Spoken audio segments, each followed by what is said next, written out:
Bernard Grech qal li l-Prim Ministru bidel id-deċiżjoni li jagħmel elezzjoni din is-sena wara li sema lilu jitkellem fil-Parlament. Dan qal waqt intervista fuq l-istazzjon tiegħu il-ħadd filgħodu. Il-Prim Ministru kien verament qed jikkonsidra li jagħmel elezzjoni, kien anke ddeċida li jagħmel elezzjoni ma mbagħad xi ħaġa ġara fil-weekend ta' wara li tkellimt jien fil-Parlament u ddeċida mod ieħor. Bernard Grech spiċċa jgħid li l-Prim Ministru ġab l-inċertezza dwar id-data tal-elezzjoni. Dan għalkemm kienet il-gazzetta tiegħu il-mument li għal aktar minn darba bdiet tispekula li l-elezzjoni kienet ġejja f'Novembru.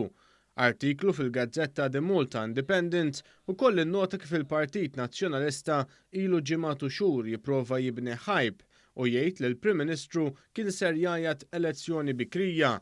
L-artiklu mill-penna ta' Stephen Kalleja ikompli jinnota kif il-Partit Nazzjonalista potenzjalment b'mod intenzjonat beda jqajjem instabilità ikkawżata mill-konġetturi dwar id-data tal-elezzjoni. Dan meta kien il-Partit Nazzjonalista stess wara l-qlajjiet u l-ispekulazzjoni.